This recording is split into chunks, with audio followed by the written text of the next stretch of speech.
यिनीहरू गाउन लागेका छन् आपसमा, कुन प्रकारले हुन्छ हे प्रभु हामी हजुरका बिना रहनै सक्दैनौँ, यसरी हामीलाई छोडेर नजानुहोस्, हामी हजुरका बिना रहनै सक्दैनौँ। तर पनि भगवानको आश्वासन दिएर उनीहरूको बाध्यता छ पर्खेर बसेका छन्।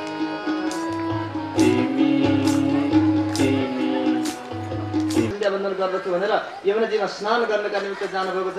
यमुनाजीमा रथलाई बाहिर रथ यही रोकेर बलराम र भगवान श्रीकृष्णलाई चाहिँ रथमै राखेर स्नान गर्न भनेर यमुनाजीमा जानुभएको त भित्र नै उहाँ बलराम कृष्णलाई चाहिँ भित्रै देख्नुहुन्छ। अग्रजी महाराज के देखेँ मैले, यी चञ्चल बालकहरू कसरी आए यहाँभित्र पानीमा डुब्यो भनेदेखि मथुरा नपुर्याउँदै कहाँ अर्काका बालकहरूलाई लिएर बाटैमा बिचैमा समाप्त भयो भने न त उता कंसले जान दिन्छ, न यता यिनीहरूको पनि म नराम्रो बन्दछु।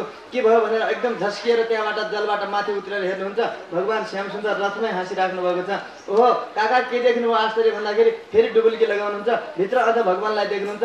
झसङ्ग हुँदै बाहिर निस्किँदाखेरि त अझ भगवान उहाँ हाँसिराख्नु भएको छ। के देख्नुभयो काका, हजुर अत्यन्त उदास जस्तो देखिनुहुन्छ, हताश हुनुहुन्छ, के हो भन्दाखेरि भन्नुहुन्छ अक्रुजी महाराज कि प्रभु हजुर सर्वास्तरीय म हजुरलाई देखिसकेपछि अब बाँकी के रहेर प्रभु सबै चिज देखिसकेँ मैले। मेरो मनमा थियो कि यी कहीँ सामान्य प्रकारका भगवानको अवतार होइनन् र सामान्य गोप बालक मात्रै हुन् भनेदेखि यिनीहरूलाई लगेर दुष्ट कंसका हातमा दिएर यिनीहरूको अन्त भयो भनेदेखि म जीवनभरि आफ्नो वंशको नै एउटा कलङ्क बन्नेछु। मलाई यो अक्रुका कारणले हाम्रा बालकहरू लगेर मथुरामा कंसका हातमा यसरी दिएको हो, यसले मराएको हो भनेर मलाई जीवनभरि यिनीहरूले दुर्गुण गाउनेछन् भनेर मलाई चिन्ता भइरहेको थियो। आज मेरो मानसिक चिन्तालाई चाहिँ अपहरण गर्नका निमित्त हजुरले कृपा गरेर आफ्नो दिव्य रूप देखाइबक्सियो। म विश्वस्त भए प्रभु, मलाई अब केही छैन देख्नुपर्ने बाँकी, यसभन्दा अतिरिक्त अरू के देख्नुपर्छ र मानव जीवनको परम देख्नुपर्ने चिज भनेको हजुर हो। आज हजुरको पावन स्वरूपलाई मैले दर्शन गर्न पाएँ, म धन्य भए। अग्रजी महाराज रथमा बस्नु, मथुराको गेटमा पुग्नुभयो,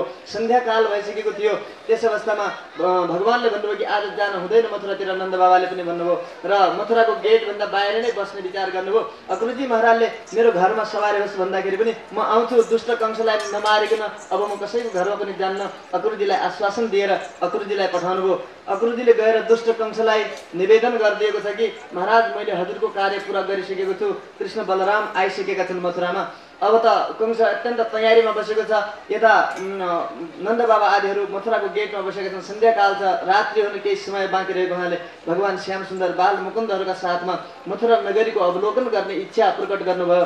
परन्तु नन्द बाबाले चाञ्चल्य स्वभाव भएको हुनाले नगरमा भ्रमण गर्न हिँड्न केही विशेष नियमहरू पनि पालन गर्नुपर्ने र फेरि त्यस्तो प्रकारको दुष्टको नगरी भएको हुनाले चिन्ता र शङ्काको कारणले नन्द बाबाले अनुमति दिनु भएन। परन्तु बलरामजी अत्यन्त धैर्य र सहनशील अत्यन्त सौम्य स्वभाव भएका हुनाले बलरामजीले भन्नुभयो कि पिताजी यदि हजुरले आज्ञा हुन्छ भनेदेखि यिनीहरूलाई म सुरक्षित रूपमा घुमाएर ल्याउँछु छिटै भनेर यस प्रकारले आदेश मागेपछि बलरामजीको विश्वासमा सम्पूर्ण बालकहरूलाई सहित भगवान श्याम सुन्दरलाई मथुरा नगरको अवलोकन गर्नका निमित्त अनुमति दिनुभयो नन्द बाबा।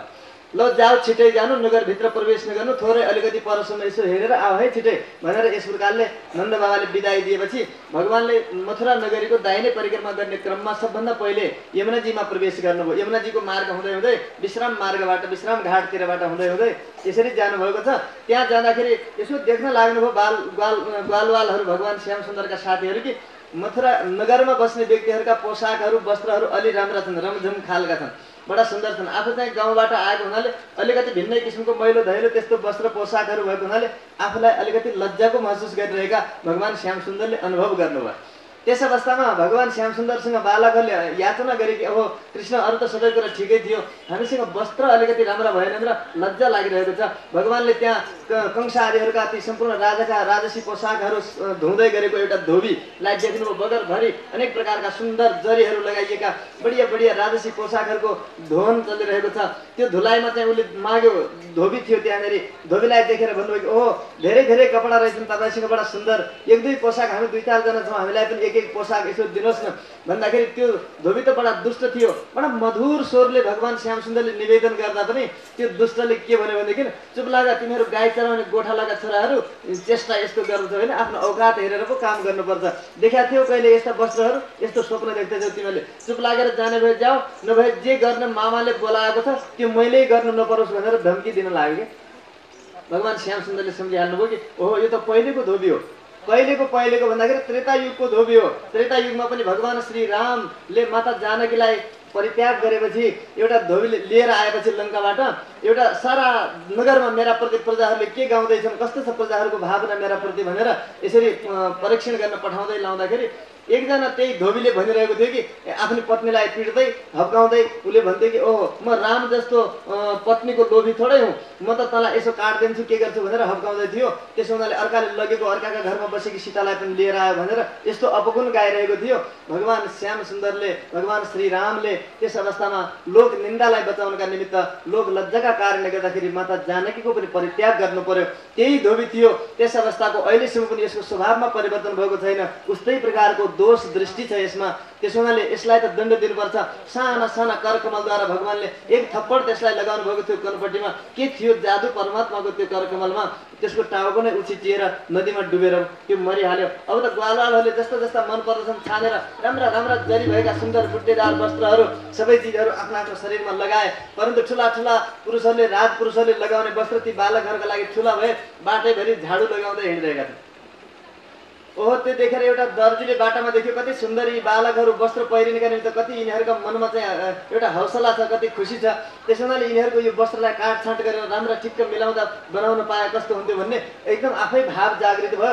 बोलायो त्यसले नजिकमा र सबै वस्त्रहरू एकैछिनमा काटकुट गरेर मिलाएर छाँटकाट गरेर ठिक्कका बनाइदियो। बडा सुन्दर वस्त्र भएर अति खुसी भएका छन् भगवानका साथमा ग्वालवालहरू।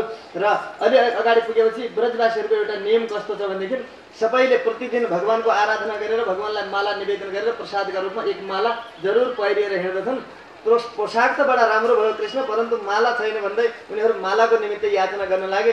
भगवानका मित्र भगवानका भक्त एकजना मालाकार थिए, सुदामा नाम थियो।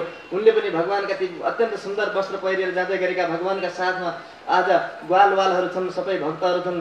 भक्त र भागवतहरूको एकसाथ सेवा गर्ने परम सौभाग्य मलाई मिल्यो भन्ने सम्झेर हर्षका साथमा सबैलाई परम सुन्दर सुन्दर मालाहरू बनाएर पहिराइदिएको छ। खुसी भएर अगाडि बढ्दै गरे। माला पनि भयो, सबै भयो। अखण्ड भक्तिको वरदान मालाकारले पनि प्राप्त गरेका छन्। अगाडि बढेपछि उनीहरूले निधार खाली छ भन्नुभयो। भक्तहरूले कस्तो हुन्छन् भनेदेखि हामी सनातन धर्मावलम्बीहरूको निधार खाली हुँदैन। यो सिलौटो नुन खुर्सानी नपिसिकन काम चल्दैन क्या। नुन खुर्सानी पिस्नका लागि हो यो सिलौटो भनेको। खाली सिलौटो चाहिँ फोडिन्छ पछि, काम लाग्दैन। नुन भनेको सेतो, खुर्सानी भनेको रातो हो क्या। रातो खुर्सानी लगाउनु पर्छ। सेतो र रातो श्री तिलक भनिन्छ त्यसलाई। त्यो पिस्नकै लागि हो यो सिलौटो। हाम्रो सिलौटो खाली छ भन्नु लाग्यो। चन्दन राम्रो खालको चन्दन मिल्यो भने यो सिलौटोमा खाली राख्नु हुँदैन थियो भनेर सोच्नुभयो। अनि चन्दन माग्ने क्रममा ल हुन्छ भन्दै भगवान त जान्नुहुन्छ सबैतिर कहाँ के छ। अब नजिकमा एउटा सुन्दर एउटी थिए कि बडा सुगन्ध आइरहेको छ चन्दनको। त्यो देख्दै देख्दै भगवान अगाडि जानुभयो। अगुरु आदि विभिन्न प्रकारका शीतल चन्दनको त्यो सुगन्ध सुँग्दै जानुभयो। र एउटी 3 ठाउँमा टेढी भएकी वृद्ध एउटी नारी आएर त्यो चन्दनको कटोरी हातमा लिएर जाँदै थिए। भगवान श्याम सुन्दरले बडा प्रेमले पुकारा गर्नुभयो क्या, बोल्नुभयो। ओहो सुन्दरी तिमी को हौ भनेर पुकार्नुभयो क्या। को हौ भनेर पुकार्दाखेरि त सुन्दरी भनेर पुकार्दा त्यो ती नारीलाई कोही आजसम्म सम्मान गरेर बोलेकै छैन। यस्तो हुन्छ हेर्नुहोस्, कसैलाई सम्मान मिलेको छैन भनेदेखि अलिकति पनि सम्मान कसैले दियो भने त्यो सम्मान उसका लागि धेरै नै हुन्छ। आहा आज म पनि कति सौभाग्य रहेछ मेरो पनि, म पनि धन्य भएँ भन्ने सम्झिन्छ उसले। सम्मान नपाएको व्यक्ति, सम्मानको भोगो व्यक्तिले आज त्यस्ता परम सुन्दर भगवानले सुन्दरी भनेर पुकारा गरेको देखेर उसका मनमा त यस्तो लाग्यो कि त्यो रूप देख्ने बित्तिकै एकदम भित्रै त्यसले त आफ्नो हृदयमा राखिहाल्यो भगवानको स्वरूपलाई र भन्न लाग्यो कि हेर्नुहोस् प्रभु, म त कस्ती हुँ भनेदेखि अभागिनी छु। म त मसँग आजसम्म यस्तो सुन्दर रूपले बोल्ने कोही पुरुषै छैन। मसँग कोही बोल्नै चाहँदैन। 3 ठाउँमा टेढी छु, रूप सुन्दर छैन, वृद्ध छु। त्यसो भएको हुनाले मसँग कोही वार्ता गर्न चाहँदैन। आज लोक भुवन सुन्दर हजुरले आज यस्ता प्रकारले मसँग पुकारा गर्नुभएको हुनाले म आफ्नो परिचय दिन्छु। दास्यास्म्यहं सुन्दर कंस सम्मतः त्रिवक्र नाम हिन्दुलेप कर्मणि मदभावितम भोजपते अति प्रियम बिना युवाम पुण्यतमस्तदर्हति। उसले भन्न लाग्यो यो चन्दन मैले त्रिवक्रा मेरो नाम हो, कंसकी दासी हुँ। मैले घिसेको चन्दन, मैले बनाएको चन्दन कंसलाई अति मन पर्दछ। त्यसैले त्यसको त्यो दुष्टको सेवा गरेर यो चन्दन घिच्ने काम म गरिरहेकी छु। परन्तु आज मलाई कस्तो लागिरहेको थियो, मेरो चन्दन घिच्ने सेवा धन्य भयो। आज मेरो जीवन पावन भयो। म यो चन्दन हजुरभन्दा अतिरिक्त अर्को चन्दनको अधिकारी कोही पनि छैन जस्तो लाग्दछ। हजुर यदि चाहनुहुन्छ भनेदेखि यो चन्दन हजुरलाई समर्पण गर्न चाहन्छु, भेट दिन चाहन्छु। भगवान श्याम सुन्दरका भक्तहरूको त्यही इच्छा थियो। भक्त र भागवतहरूका साथमा चन्दन समर्पण गर्ने परम सेवा कुब्जाका हातबाट भयो। सबै आनन्दित भए। बडा शीतलयुक्त अगरुको सुगन्ध आएको त्यो चन्दन जब सबैले आफ्नो माथमा लगाए खुसी भए। भगवान श्याम सुन्दरले भन्नुभयो पत्रम पुष्पम फलम तोयम, कसैले अलिकति केही पनि श्रद्धा भक्तिपूर्वक दिएको वस्तु छ भने प्रेमले त्यो चिजलाई म स्वीकार गर्दछु र त्यसको फल पनि म दिन्छु भन्नुहुन्छ भगवानले। आज यति सुन्दर चन्दन यति प्रेमका साथमा मलाई समर्पण गरिन् यिनले भनेदेखि यो सेवाको फल मैले दिनुपर्दछ। भगवान श्याम सुन्दरले दुईटा औँला यसरी चिउडामा लगाउनु भयो, आफ्नो चरणले चाहिँ त्यसको खुट्टाका बुढेउलाई यसरी ट्याप्नु भयो, पछाडिपट्टि पनि एउटा हात लगाएर एक झट्का लगाउनु भएको थियो। विचित्रको भगवानको झट्का, भगवानको त सङ्कल्प मात्रले भगवान विचित्र सृष्टि गरिदिनुहुन्छ। आज त्यो त्रिवक्रलाई कसैले हेर्न नचाहने, कसैले कुरा गर्न नचाहने त्यस्तै कुरूप एउटी नारीलाई पनि अत्यन्त रूपवती अत्यन्त सुन्दरी अप्सरा जस्ती बनाइदिनु हो। श्री श्याम सुन्दर भगवानको बडा प्रसन्न भए। आफ्नो रूप छटालाई देखेर भगवान श्याम सुन्दरको मुखमा पनि निहार रहेकी छे, आफूतिर पनि निहार रहेकी छे। आज भगवान श्याम सुन्दरले मलाई धन्य बनाइदिनु भएको छ।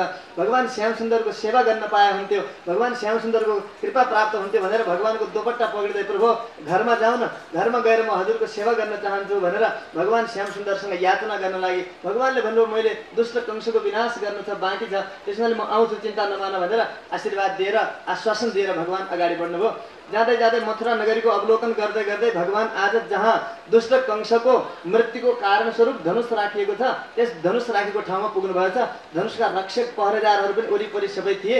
भगवान श्याम सुन्दर बालमुकुन्द अरू पनि साथीहरूका साथमा जब त्यो धनुषको छेउमा पुगेर यसो सुनसुनाउन लाग्नु, आहा कति विचित्रको धनुष, आहा कति ठुलो धनुष हो भनेर यसो हात राख्न लागेका त मजाक गरेर ती धनुका रक्षकहरूले जति थिए उनीहरूले के भने भनेदेखि ए के सुनसुनाउँछौ तिमीहरू, सक्छौ भनेदेखि उठाउ न त्यो धनुष। भगवान श्याम सुन्दर बडा सहजका साथमा भन्नुहुन्छ कि ए उठाउनु पनि पाइन्छ र भन्नुभयो। उनीहरूले सोचे कि यो सामान्य बालक हो, यसमा के तागत छ भन्ने सम्झेर उठाउ न उठाउ भनिदियो।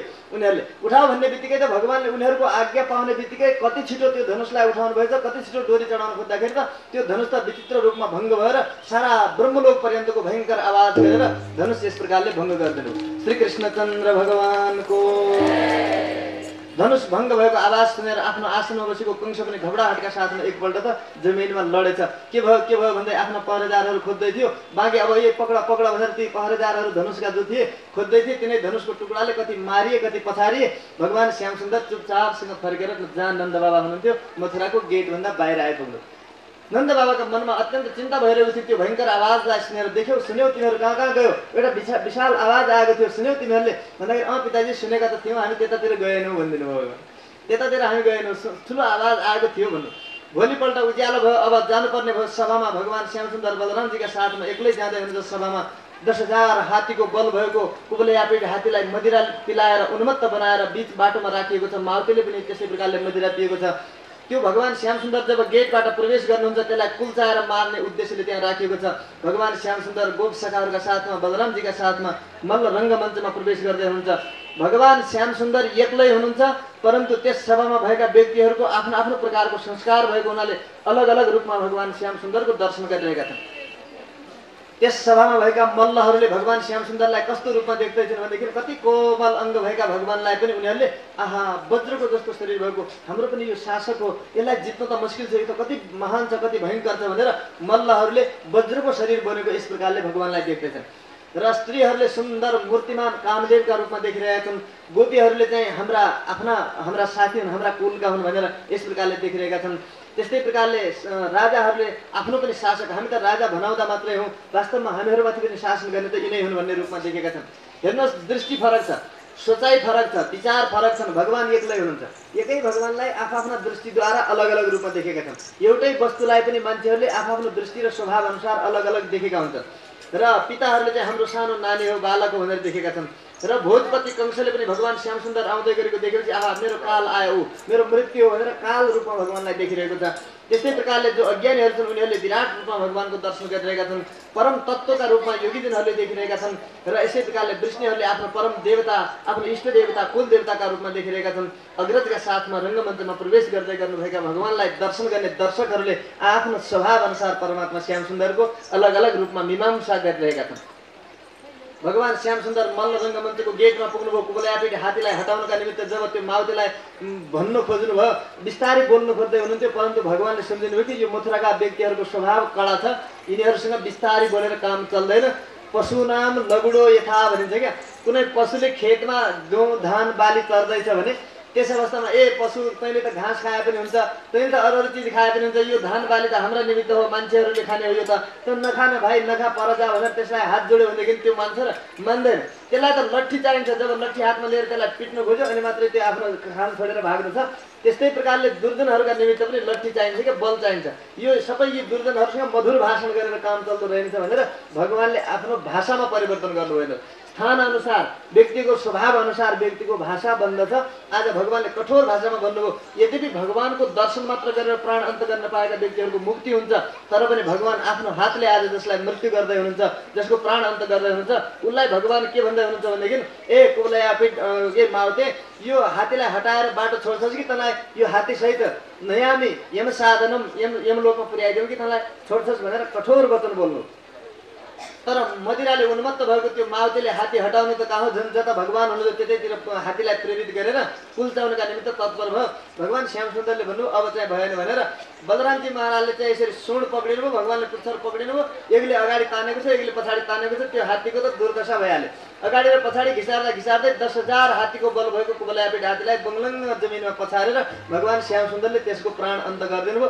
दुईटा सेता दाँत थिए, दुईटै दाँत उखेलेर एउटा बलरामजीलाई दिनुभयो, एउटा आफूलाई समातेर त्यो माउतेलाई पनि त्यहीँ पिटेर समाप्त गरिदिनु भयो। भन्नुभयो भगवान श्याम सुन्दरले कि मामालाई अलिकति केही भेटघाटको सामग्री फलफुलहरू किन्न बिर्सेका थियौँ, अब यिनै हात्तीका दाँत उपहारका रूपमा दिनुपर्छ भनेर उनैलाई मार्नका निमित्त तयार गरेको हात्तीका दाँत उखेलेर भगवान मामालाई भेट्नका निमित्त जाँदै मल्ल रङ्गमञ्चमा प्रवेश गर्नुभयो। मल्ल रङ्गमञ्चमा उपस्थित भएका सल तोसल चाँडुर मुष्टिक आदि गरिएका वज्रको जस्तो शरीर भएका अत्यन्त पर्वताकार विशाल ती मल्लहरूले भगवान श्याम सुन्दरलाई देख्नुभयो र भन्न लागे उनीहरू कि हो ल हामीहरू सबै कंसका प्रजा हौँ, राजालाई प्रजाहरूले आफ्ना अनेक प्रकारका खेल हावभाव कटाक्षद्वारा प्रसन्न गर्नु कर्तव्य हुन्छ, ल हामी सबै मिलेर राजालाई प्रसन्न गरौँ, खेल खेलौँ, कुस्ती रूपी खेल खेलौँ भन्दाखेरि भगवान श्याम सुन्दर भन्नुहुन्छ ठिकै छ, राजालाई प्रसन्न गरौँला, केही छैन, परन्तु तपाईँहरू यस्ता विशाल वज्रको जस्तो शरीर भएका हुनुहुन्छ, तपाईँहरू आफ्ना जोडीपाडीका साथमा लड्नुहोस् र हामी आफ्ना बालकहरूका साथमा हामीहरू पनि आफ्नो उमेरकासँग यसो कुस्ती खेलेर राजालाई प्रसन्न गरौँला नि त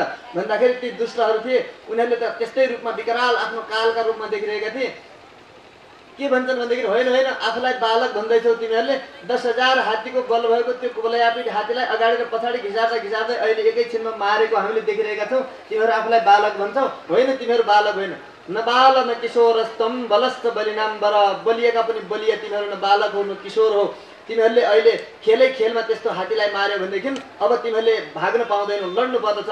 तस्मात् भवद्भ्याम बलिभिर, तपाईँका साथमा अत्यन्त बलि हामी योद्धाहरूका साथमा तपाईँले लड्नु पर्दछ। मुष्टिक र चाँडुर दुईजना जो थिए महान, तिनीहरूले एकजनाले बलरामजीका साथमा एकजनाले भगवान श्रीकृष्णका साथमा युद्ध प्रारम्भ गरे। हुन्छ त भनेर भगवान श्रीकृष्ण पनि आफ्नो काल आफै खोज्दछ भनेदेखि नजिकमा आएकालाई स्वागत गर्नुपर्दछ, ल अतिथिका रूपमा भन्नुभयो र भगवानले कुस्ती सुरु गर्नुभयो। अब त पाइलासँग पाइताला, काँधमा काँध, बाहुमा बाहु मिलाएर जुन प्रकारले कुस्तीका सम्पूर्ण अङ्गहरू पुरा गर्नुपर्दथ्यो सबै चिजले परिपूर्ण गरेर समस्त जति दर्शकहरू थिए सबैलाई चाहिँ तुष्ट गरिदिनु भयो। गर्दा गर्दै खेलमा बलरामजीले पहिला त्यो मुष्टिकलाई मारिदिनु भयो। त्यसलाई मारेको देखेपछि चाँडुरलाई भगवानले पनि मारिदिनु भयो। सल तोसल भाग्दै थिए, तिनै हात्तीका दाँतले पछारेर तिनीहरूलाई पनि मारिदिनु भयो। बाँकी सानसाना जुन मल्लहरू थिए कहाँ भागे थाहै भएन। त्यो युद्धका बाजाहरू बजिरहेका थिए। कंस अत्यन्त घबराहटका साथमा ती बाजा बजाउनेहरूलाई भन्न लाग्यो, ए बन्द गर यी बाजाहरू बन्द गर भन्दै थियो। अरू बाजा बजाउनेहरूले त के भन्यो भनेदेखि आजसम्म जो हामीले आफूलाई प्राप्त भएको कला वाद्य वादन रूपी जो कला थियो त्यो कलाको व्यस्तत्व दुष्टका निमित्त हामीले बाजा बजाएर तेरो उत्सवमा चाहिँ बाजा बजाएर आफ्नो कलालाई दुरुपयोग गरिरहेका थियौँ।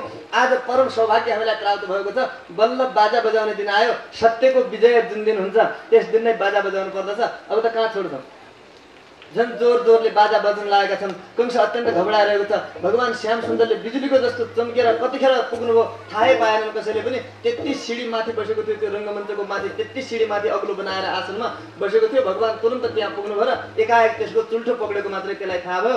चुल्ठो पक्रेपछि त घबराहटका साथमा त्यो त एकदम आत्तियो र भन्न थाल्यो, कृष्ण छोड अब छोड भन्दाखेरि भगवान श्रीकृष्ण भन्नुहुन्छ कि मेरो माताजीलाई तपाईँले विवाहको दिनमा चाहिँ चुल्ठो पक्रेर जो अत्यन्त घृणित कर्म गर्नुभएको थियो, देवकी माताको जाँदाखेरि विवाहका समय पुर्याउँदा जाँदाखेरि 8औं गर्भबाट मृत्यु हुन्छ भन्ने देवताहरूबाट सुन्ने बित्तिकै तपाईँले मेरी माताका केश स्पर्श गरेर केश पक्रेर तपाईँले जो घृणित कर्म गर्नुभएको छ त्यसको ऋण मैले उहाँको पुत्र भएर आएको हुनाले मैले चुकाउनु पर्दछ। अब कहाँ छोड्छु र भनेर त्यो टुप्पी समातेर भगवान घुमाउन लाग्नुभयो। त्यसको त घबडाहट यस्तो भइरहेको थियो, प्राण कतिखेर छुटिहालेछ। त्यसै तेरो हार्ट अट्याक भएछ, त्यसको त मरिहाल्यो पहिले नै। र त्यसपछि भगवानले घिसाएर त्यति सिडी तल फालिदिनु, माथिबाट बलरामजी महाराजले हाम फाल्नुभयो। श्री कृष्णचन्द्र भगवानको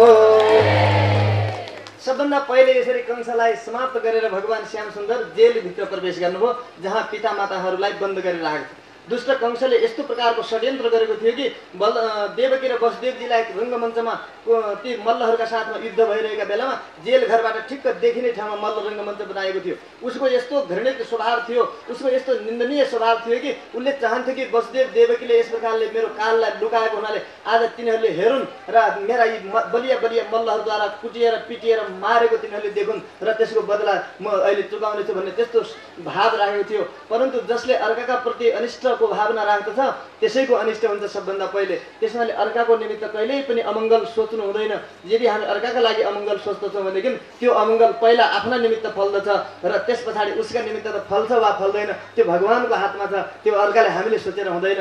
त्यसो भएको हुनाले जहिले पनि अर्काको हामीले मङ्गल सोच्ने गरेका छौँ भने हाम्रो अमङ्गल कहिल्यै पनि हुनै सक्दैन।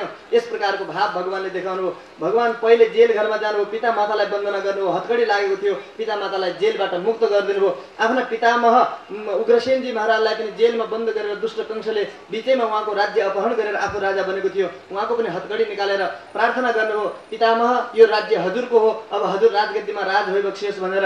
जब उहाँले यस प्रकारले राजगद्दीमा राख्ने विचार गर्नुभयो, उग्रसेनजी महाराजले तपाईँले राजा हुनुपर्दछ, म राजा हुन्न भन्दाखेरि उहाँले भन्नुभयो यदुवंशलाई श्राप भएको छ, उसै पनि हामी राजा हुँदैनौँ र पितामह हजुर राजा हुनुभयो र म सेवक भयो भनेदेखि स्वर्गका देवताहरू पनि आएर हजुरका चरणमा नमन गर्नेछन्, भेट सामग्री दिनेछन्। यस्तो प्रकारले हजुरको गौरवयुक्त राज्य हुनेछ, हजुर राजा हुनुहोस् भनेर जसको राज्य हो उनैलाई राज्य समर्पित गर्नुभयो भगवानले। अब विशाल अलिकति उमेर पनि बढिसकेको छ। उग्रसेन वसुदेव र देवकीले पनि भगवानसँग प्रार्थना गर्नुभयो, अनेक प्रकारले माने आफ्नो खेद प्रकट गर्नुभएको छ। बालक जन्मिसकेपछि बालकलाई बाल्यावस्थामा गर्नुपर्ने सेवा शुश्रूषा जो पिताले गर्नुपर्ने, पिता माताले गर्नुपर्ने कर्तव्य हो। आज हामी परिस्थिति बसात तपाईँका निमित्त गर्नुपर्ने परम कर्तव्य हामीले गर्न सकेनौँ। बाबु हामीलाई क्षमा गर्नुहोला है भनेर जब उहाँले क्षमाको याचना गर्नुभयो पिता माताहरूले, त्यो देख्दाखेरि उहाँले भन्नुहुन्छ आमा होइन त्यस्तो, मेरो इच्छाका बिना अरू केही पनि हुँदैन, भगवानका इच्छा बिना एउटा पत्ता पनि हल्लिँदैन संसारमा। भगवान भन्नुहुन्छ कि यी सब जति क्रियाकलापहरू भएका छन् हाम्रो इच्छाले, हाम्रो पनि त त्यही दायित्व हुन्छ नि। जन्मिसकेपछि पिता माताबाट जन्म लिइसकेपछि हामीले पिता माताको ऋणबाट उऋण हुनुका निमित्त जुन प्रकारले भए पनि सेवा शुश्रूषा चेष्टा बोली इत्यादि हर प्रकारको हावभाव कटाक्षद्वारा भए पनि आफ्ना पिता माताहरूलाई प्रसन्न राखेर पितृ मातृ ऋणबाट मुक्त हुन हाम्रो पनि कर्तव्य थियो। परन्तु बाल लीला देखाएर हजुरलाई प्रसन्न गर्न सकेनौँ, हामी पनि त अभागा नै छौँ, हजुरको सेवा हामीले पनि त गर्न पाएनौँ। परस्परमा पिता पुत्रादिहरूको नै यस प्रकारले क्षमा याचना आदि भयो। परन्तु भगवान अलिक ठुलो भइसक्नु भएको छ, व्रतबन्ध आदि भएका छैनन्। भगवान श्रीकृष्णको र बलरामजीको व्रतबन्ध तुरन्त गर्नुभयो र व्रतबन्धको क्रिया गरिसकेपछि गुरुकुलमा बस्नु पर्दछ। गुरुकुलमा बसेर विद्या आर्जन गर्नु पर्दछ। यद्यपि भगवान सर्वज्ञ हुनुहुन्छ, भगवानले नजानेको भन्ने केही पनि छैन। यस्ता सर्वज्ञ परमात्माले पनि आज गुरुकुलमा बसेर अध्ययन गर्नुको कारण के हो भनेदेखि यदि यदा चरति श्रेष्ठ तत्तत् एवेतरो जनः, समाजका अग्रणी पुरुषहरूले, समाजका अग्रणी महानुभावहरूले जुन जुन प्रकारका चरित्रहरू गर्दछन्, पछाडिका पाश्चात्य पिँढीहरूले पनि त्यही अनुकरण गर्दै आफ्नो संस्कृति परम्परालाई रोक्ने थाम्ने काम गर्ने भएका हुनाले भगवान श्री श्याम सुन्दर यस संस्कृतिका प्रधान पुरुष भएको हुनाले उहाँले यस लोकमा अवतार लिएर आफ्ना चेष्टाद्वारा आफ्ना कर्तव्य कर्महरूद्वारा लोकलाई शिक्षा दिन चाहनुहुन्छ। यदि आफू शिक्षित बन्न चाहन्छन्, आफ्नो आत्माको उद्धार गर्न चाहन्छन् भनेदेखि गुरुकुलमा बसेर गुरु शुश्रूषा पूर्वक विद्या आर्जन गरेर मात्र आत्माको कल्याण हुन सक्छ भन्ने देखाउनका निमित्त आज बलरामजीका साथमा भगवान श्रीकृष्ण गुरुकुलमा वास गर्न जानुभयो। गुरुकुलमा वास गर्न यस्तो गुरु कहाँ जानुभयो कि विचित्र गुरु पनि 64 कला विद्या एक्लैले सिकेको छ, शान्तिप्रिय गुरु हुनुहुन्छ। यसरी उज्जैनमा गएर शान्तिप्रिय गुरुका साथमा बसेर 64 दिन मात्र वास बसेर गुरु कहाँ सम्पूर्ण 64 कला विद्या सिकिसक्नुभयो।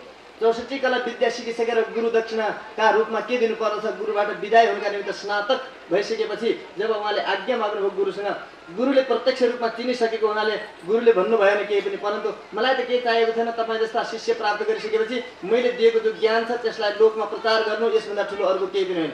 माने दक्षिणा ज्ञान सन्देश भन्नुहुन्छ क्या। गुरुहरूको पनि स्वभाव कस्तो हुनुपर्छ भनेदेखि आफूद्वारा प्राप्त भएको जो ज्ञानको सन्देश छ त्यो ज्ञानको सन्देश जो अज्ञानी जनहरू छन् तिनीहरूसम्म पनि जनजनमा घर घरमा यस प्रकारले त्यसको प्रचार प्रसार गरिदियो भनेदेखि गुरुका लागि त्यसभन्दा ठुलो दक्षिणाहरूको केही पनि होइन।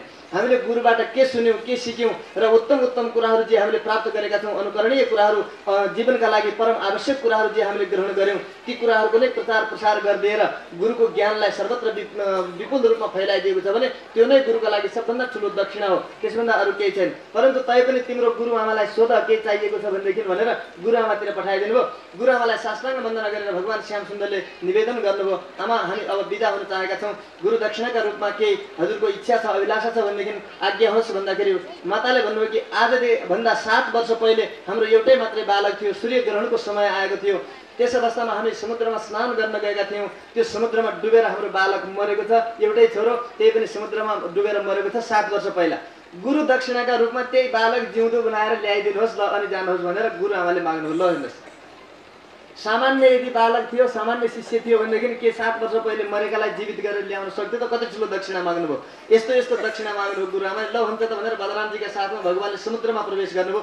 समुद्रलाई छचल्क्याउँदै समुद्रलाई यस प्रकारले एकदम जोड गर्नुभयो। समुद्रले प्रकट भएर प्रभु के आज्ञा छ भन्दै विनम्र निवेदन गरेपछि हाम्रा गुरुको पुत्र यहाँ ल्याउनु भएको छ, खै कहाँ राख्नु भएको छ भन्दाखेरि प्रभु मलाई त यस विषयमा ज्ञान छैन, परन्तु मेरो उदरमा एउटा हयग्रीव एउटा राक्षस बस्दछ, पाञ्चजन्य भनिन्छ त्यसलाई, पाञ्चजन्य एउटा असुर बस्दछ, त्यसलाई सोध्नुहोस् त प्रभु भनेपछि पाञ्चजन्यलाई देखाइदिनु।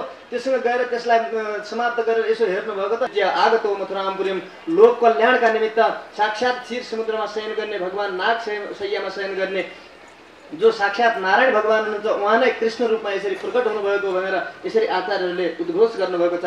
त्यसो हुनाले यो परम सत्य हो। आज यमराज पनि अत्यन्त घबराहटका साथमा निवेदन गर्नका निमित्त हात जोड्दै भगवान श्याम सुन्दरका नजिकमा उपस्थित हुनुभयो। प्रभु के आज्ञा छ, के सेवा गर्छ, दासका लागि के आदेश छ भनेर माग्दाखेरि आजभन्दा 7 वर्ष पहिले मेरा गुरुपुत्रलाई तपाईँले ल्याउनु भएको छ, जस्ताको तस्तै गुरुले मागेको हुनाले मलाई दिनुपर्दछ, त्यो बालक ल्याइदियो भनेपछि जस्ताको तस्तै बालक ल्याएर यमराजले भगवानका हातमा थमाइदिनु भयो। गुरु दक्षिणाका रूपमा दिएर भगवान श्याम सुन्दर आज फर्केर आउनुभएको छ। बडा सुन्दर, सबै प्रसन्न भएका छन्। आज भगवान श्याम सुन्दर अध्ययन गरेर आइपुग्नु भएको छ। यस पछाडि एक दिन देवकी मातालाई बाल्य अवस्थादेखि नै भगवान श्याम सुन्दरको सेवा शुश्रूषा अनि बानी केही पनि थाहा नभएको हुनाले भित्र भोजन आदिहरू राम्रो बनाएर भोजन गराउनका निमित्त भनेर जब बोलाउनु भनेर भगवान श्याम सुन्दरका नजिकमा माता देवकी जानुभयो। देवकी माता आउने बित्तिकै भगवानले एउटा विचित्र चेष्टा देखाउनु भयो। भगवानको इच्छा के छ भनेदेखि जो ज्ञानको मात्र अहङ्कार गरेर बसेका छन् तिनीहरूलाई ज्ञानलाई भक्तिका रूपमा परिणत नगरीसम्म मुक्ति हुँदैन भन्ने देखाउनका निमित्त, ज्ञानलाई भक्तियुक्त बनाउनका निमित्त एकजना आफ्नो परम मित्रलाई चाहिँ भक्तियुक्त बनाउने उद्देश्यले भगवानले रोदन गर्न लाग्नु। भगवान त रुन लाग्नुभयो। आमा देवकीले देख्नुभयो कि भगवान रुँदै हुनुहुन्छ। खाना बोलाउने बेला भयो, बोलाउन आउनुभएको त भगवान एकदम जोर जोरले कुनामा बसेर रोइराख्नु भएको। डर लाग्यो आमालाई त के भयो के पुगेन, यो कृष्णको सानैदेखि मलाई बानी पनि थाहा छैन, के खान्छ के मन पराउँछ के पराउँदैन, के पुगेन, किन रुन्छ यो बालक भनेर आत्तिएर एकदम बाहिर गएर आफ्नो मन्त्री उद्धवजीलाई बोलाउनु भएर उद्धव हेर त आज बालमुकुन्द भगवानलाई के पुगेन, म त के गरौँ जान्दिनँ, सानैदेखि स्वभाव पनि ज्ञान छैन, यिनको इच्छा पनि केही जान्दिनँ, के भएको त हेर बाबु भनेर जब उद्धवजी महाराजलाई पठाउनु भयो। उद्धवजी महाराज नजिकमा जाँदाखेरि के भयो प्रभु हजुर किन यस प्रकारले आमा अत्यन्त घबराउँदै हुनुहुन्छ, हजुरले के चेष्टा गर्नुहुन्छ, यस्तो प्रकारको सर्वज्ञ हुनुहुन्छ सर्वव्यापक हुनुहुन्छ, हजुरले यसरी केही रुनुपर्ने हाँस्नुपर्ने त केही कारण छैन, यस प्रकारले हजुर कति खेल गर्नुहुन्छ कति लीला गर्नुहुन्छ प्रभु, आमालाई सन्तोष दिनुहोस् न, आमा अत्यन्त घबराउनु भएको छ भन्दाखेरि भगवान श्याम सुन्दर भन्नुहुन्छ कि मेरा प्यारा मेरो बिना रहनै नसक्ने अत्यन्त मेरा प्रति उनीहरूले सर्वस्व समर्पित गरेका मेरा प्यारा गोपीहरू ब्रजमा रोइरहेका छन्, मलाई सम्झेर उनीहरूका बिना जबसम्म उनीहरूको आँखाबाट बग्दै गरेका ती आँसुका धाराहरू रोकिँदैनन् तबसम्म म यहाँ कसरी शान्त बस्न सक्दछु। त्यसो हुनाले हेर्नुहोस् भगवान भन्नुहुन्छ कि ए यथा माम प्रपद्यन्ते ताम तथैव भजाम्यहम्, हामी कति तन मन लगाएर भगवान श्याम सुन्दरको चिन्तन मनन गर्दछौँ, भगवान श्याम सुन्दर पनि हाम्रो नाम जप्नुहुन्छ, हामी भगवानको नाम जति राम राम भन्दै जप्दछौँ त्यति नै भगवानले पनि हाम्रो नाम जप्नुहुन्छ। आहा मेरो एउटा छ त्यहाँ, मेरो भक्तले मलाई पुकारिरहेको छ, मेरो भक्तले मलाई बोलाइरहेको छ, मेरो चिन्तन गरिरहेको छ भनेर भगवान पनि हाम्रो नाम गाउनुहुन्छ, हाम्रो नाम भज्नुहुन्छ। भगवान हुन्छ कि ताम तथैव भजाम्यहम्, म भक्तको भक्ति गर्दछु भन्नुहुन्छ। हामी भगवानको नाम जप्दछौँ, हाम्रो जति नाम हामी जप्दछौँ त्यति नै प्रेमले भगवान हाम्रो नाम जप्नुहुन्छ। त्यस हुनाले हेर्नुहोस् भक्ति यस्तो छ, अन्योन्याश्रित छ, भक्त र भागवतहरूको यो सम्बन्ध बडा विचित्रको सम्बन्ध छ। त्यस हुनाले भगवानले भन्नुहुन्छ कि मेरा प्यारा गोपीहरू ब्रजमा मेरो प्रेमले मेरो सम्झनाले मेरो याद गरेर मलाई सम्झिकन रोइरहेका छन्, उनीहरूको मनमा जबसम्म सान्त्वना हुन सक्दैन, उनीहरूको मनमा जबसम्म शीतलता प्रदान हुन सक्दैन म कसरी शान्त बस्न सक्छु उद्धव भनेर जब उद्धवजीलाई भन्नुभयो, प्रभु यो सानो कार्य हो, ती बिचरा गाउँका गोपीहरूलाई सामान्य प्रकारको लौकिक क्रीडा भएर उनीहरूलाई प्रेम भएको, म गएर सम्झाइहाल्छु उनीहरूलाई, हजुर चिन्ता नमान्नुहोस्, ल हजुर अहिले आमालाई सन्तोष गर्नका निमित्त प्रसाद ग्रहण गरिबक्स्यो, भगवान्लाई उता पठाउनुभयो। भगवान् चाहनुहुन्थ्यो कि उद्धवजीलाई गोपीहरूको प्रेम विद्यालयमा पठाएर त्यो ज्ञानको अहङ्कारलाई समाप्त गरेर प्रेमको रसमा चुर्लुम्म उद्धवजीलाई डुबाउन चाहनुहुन्थ्यो। आज उद्धवजी महाराज ब्रजका गोपीहरूलाई सान्त्वना दिन्छु, ती के जानेका छन् र दायाँ बायाँ हात गर्न जाने गौत गोबरसँग खेल्ने ती गोपीहरू जसले गुरुकुलमा बास गरेका छैनन्, जसले पढेका छैनन्, जसले जसको जुन यज्ञोपवीत आदि संस्कार हुँदैन, त्यस्ता ती नारीहरूलाई सम्झाउनु कति ठुलो कुरा छ र म सम्झाउँछु भनेर जानुभयो, अहङ्कार लिएर जानुभएको छ। आज रथ लिएर जब उद्धवजी महाराज नन्द महलमा उभिनु भयो, ब्रजका गोपीहरूले देखे कि ओहो कसको रथ उभिएको छ आज नन्द बाबाको महलमा, अब को रहेर यहाँ अवशिष्ट थियो। एकपल्ट पहिले त्यो क्रूर आएको थियो, एउटा अक्रूर नाम भएको महान क्रूर आएको थियो जसले हाम्रा नेत्रलाई नै निकालेर लिएर गयो। अब को बाँकी रहेर हाम्रो सर्वस्व त समाप्त गरिसक्यो। त्यसको मालिक जो कंस थियो दुष्ट त्यसलाई पुष्ट गर्नका निमित्त भनेर लगेर गएको थियो, त्यो पनि मरिसक्यो। हाम्रा बाल मुकुन्द भगवानले त्यसको पनि विनाश गरिसक्नु भएको छ। अब के बाँकी रहेर बुढा नन्द बाबाहरू हुनुहुन्छ, त्यो रुधिर प्रिय त्यस्तो प्रकारको त्यो दुष्ट कंसलाई यी बुढा कंस के अरे यशोदा र नन्द बाबालाई पनि मारेर के रक्तको तर्पण गराउनका निमित्त आएको त होइन। त्यो क्रूर फेरि त्यो अक्रूरता आएन, को आयो भन्दै अत्यन्त विकराल रूपमा जब दौडिँदै दौडिँदै घर छोडेर त्यो रथ देख्ने बित्तिकै गोपीहरू त एकाएक चारैतिर नन्द बाबाको महल यसरी घेरिदिएका छन्, बसेका छन्, सबै देख्छन्। एउटा उस्तै प्रकारको रूप छ भगवान श्याम सुन्दरको, जस्तै कति पनि फरक नभएको अवस्था पनि उही, रूप पनि उही। त्यो देख्ने बित्तिकै त भगवान श्याम सुन्दरको याद आयो र याद गरेर उनीहरू त भगवान श्याम सुन्दरका सम्पूर्ण अहिलेका मात्रै होइनन्, अन्य अन्य यसभन्दा पूर्व लिएका अवतारहरूको पनि सम्पूर्ण सम्झना गर्दै गर्दै गाउन गर्ने विचार भयो। उनीहरूको हृदयबाट एकदम प्रेमको बाढी बग्दै आइरहेको छ। त्यही अवस्थामा एउटा कालो कालो भ्रमर आएर ती गोपीहरूका खुट्टानेरि आएर यसो भुँ भुँ भुँ गर्दै घुम्दै थियो। त्यो भ्रमरलाई चाहिँ निमित्त मानेर गोपीहरूले भन्न नभन्नु सबै कुराहरू सम्पूर्ण प्रेमको पाठ ती उद्धवजीलाई पढाउने क्रममा चाहिँ बडा सुन्दर गीत गाएका छन्। गोपीहरू के भन्छन् भनेदेखि त्यो भ्रमरलाई बहाना गरेर लक्ष्य चाहिँ भ्रमरलाई भन्ने जस्तो गर्दछन्, तर कुरा चाहिँ उद्धवजीलाई भनिरहेका छन् व्यङ्ग्यात्मक रूपमा। के भनिरहेका छन् गोपीहरू भन्छन् कि मधुपकी तब बन्धो मास्पृशङ्ग्रिम सपत्न्य कुचबिलुलित माला कुङ्कुम श्मश्रुभिर्नः बहतु मधुपति स्तन मानिनी नाम प्रसादम यदु सदसि विडम्यम यस्य दूतस्त्वमिदृग। ए मधुप, ए भ्रमर, खबरदार त यहाँ भुँ भुँ भुँ गर्दै गर्दै त यहाँ खुट्टामा छुनु खोज्दैछस्, छोइस् भने ठिक हुँदैन। हामीलाई तैँले छुनु पाउँदैछस्, किनकि त पनि कालो छस्, त्यो कृष्ण पनि कालो थियो। प्रेम कस्तो छ, त्यो कृष्ण पनि कालो थियो जसले हामीलाई जीवनमा पहिला अनेक प्रकारका हावभाव कटाक्ष दृष्टि आदि सबैद्वारा चेष्टाहरूद्वारा हाम्रो मनलाई खिचेर लिएर गयो, हामीलाई आफ्नो अधीनमा बनाइदियो, हाम्रो मन लिएर गयो। अहिले चाहिँ हामीलाई दर्शनै नदिकन हामीलाई धोका दिएर यसरी गएको छ। ऊ पनि कालो कपटी थियो, त पनि उस्तै कपटी होस्, त्यो कपटीकै त पनि बन्धु होस्, भाइ होस्। त्यसो भएको हुनाले यहाँ आएर हाम्रा चरणलाई छोइस् भनेदेखि ठिक हुँदैन, त अपवित्र छस्। कसरी अपवित्र छस् त भनेदेखि तेरा ती जुगाहरूमा चाहिँ पहिलो पहिलो केसर लागेको छ। त्यो कहाँबाट आएको हामीले जानेका छौँ। भगवान ब्रजका गोपीहरूका साथमा भगवानलाई प्राप्त गरेपछि उनीहरूले गोपीहरूले चाहिँ भगवान श्याम सुन्दरलाई चाहिँ आलिङ्गन गरे।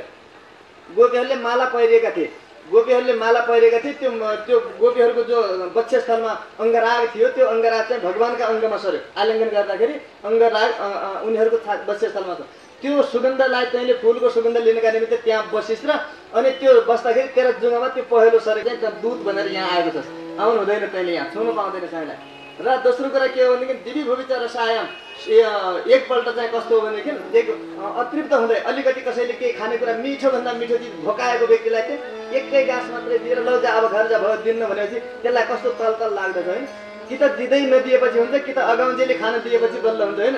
अलिकति चाहिँ थोरै खान दियो, अगाएकै छैन तर बिचैमा चाहिँ त्यसलाई छोडिदिएर कस्तो दुःख हुन्छ त्यसलाई। त्यस्तै प्रकारले हामीलाई तृप्त नहुँदै पहिला सम्बन्ध गरेर त्यसपछि बिचैमा छोडिदिएर हिँडेका छन्। त्यस हुनाले हामीलाई थाहा छ ती बिचरा लक्ष्मी निरन्तर कहिले पनि ती चरणलाई नछोडेर सधैँ चरणमा बस्दछन्, नित्यान पाइने कहलाउँछन्। बिचारी लक्ष्मी कसरी बसिगलिन् त्यस्ता चञ्चल कृष्णको पनि चरणमा हामी त बडा विचित्र मान्दछौँ। हामी अहिलेको मात्रै होइन कृष्णलाई सबै जान्दछौँ। कस्ता हुन्थे नि दिवी भूमिचा रसायन कास्त्रिया तद्दुराप। भगवान श्रीकृष्णको एकपल्ट श्रीमुखको चितवनलाई देखिसकेपछि कुन चाहिँ स्त्री त्यस्ता होलान् जसले भगवान श्रीकृष्णलाई दोबारा दर्शन गर्ने इच्छा मनमा नराखुन्। त्यस्ता कुन स्त्री होलान्, चाहे देवताका स्त्री हुन्, चाहे पृथ्वीका मानवका स्त्री हुन्, चाहे दानवका स्त्री हुन्, चाहे जस्ता सुकै किन नहुन्, कुनै पनि यस्ता बाँकी रहँदैन। एकपल्ट भगवानको दर्शन पाइसकेका स्त्रीहरू दोबारा कहिले पाउँला त्यो दर्शन भनेर जरुर मनमा छटपटी बनाएर राखेकै हुन्छन्। त्यस्ता भगवान हुनुहुन्छ।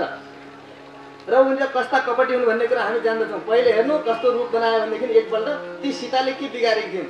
बिचरा उहाँ अग्नि परीक्षा गरेर लङ्कामा सारा देवताहरू साक्षी भएर अग्नि परीक्षा भएर लिएर आएर सबैले साक्षीत्व यसो प्रकारले गएर ल्याएकी सीताजीलाई पनि पछि गर्भावस्थामा चाहिँ यस प्रकारले एक्लै छोडिदिनु भयो। पहिल्यैदेखि हामी जान्दछौँ नि कस्ता हुनु भनेर।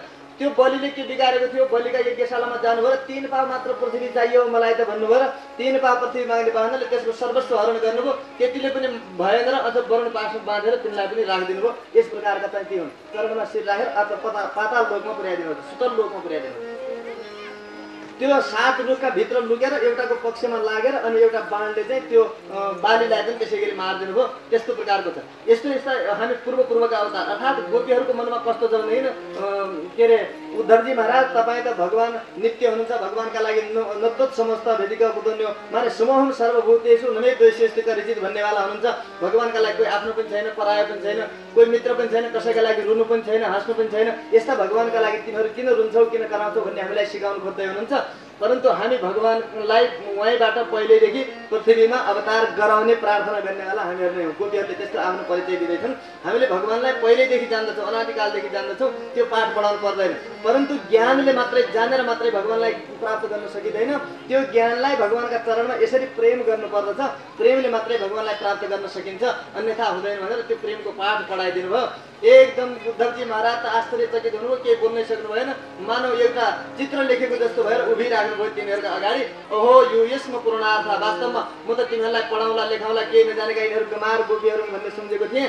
वास्तवमा तिनीहरू त पूर्ण अर्थ भइसकेका, सबै चिज पाउनुपर्ने चिज पाइसकेका रहेछौ। किनभनेदेखि मानव जीवन प्राप्त गरेर भगवान वासुदेवमा भक्ति हुनु यसभन्दा उपरको अर्को कुनै चिज पनि छैन। तिमीहरूको अनायास रूपमा भगवान वासुदेवका चरण कमलमा यस्तो प्रकारको अनन्य भक्ति भइसकेको रहेछ। मैले तिमीहरूलाई आज चिने। वास्तवमा म त अब के चाहन्छु भनेदेखि हे भगवान म माथि पनि यदि हजुरको कृपा छ भने उद्धवजी महाराज भन्नुहुन्छ। ज्ञानको अहङ्कार लिएर गएका उद्धवजी महाराज गोपीहरूको प्रेम देखेर पग्लिएर आज के भन्नुहुन्छ भनेदेखि हे प्रभु म यस्ता भक्तहरूका चरण कमलको धुलो चाहन्छु। मेरो शिरमा पनि धुलो लागेपछि यस्तो प्रेम हुन्थ्यो कि कहिले, यो चाहन्छु।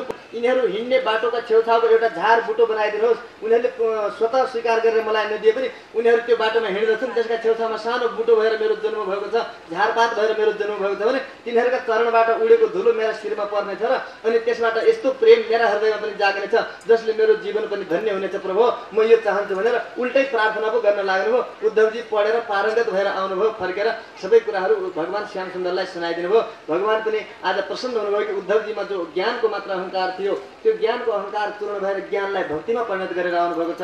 ल राम्रै भयो भन्नुभयो र त्यसपछि सबै सखा र उनीहरूका साथमा अक्रुरजीका घरमा पनि र कुब्जाका घरमा पनि गएर भगवानले उनीहरूका घरमा आउने वचनलाई परिपूर्ण गर्नुभएको छ।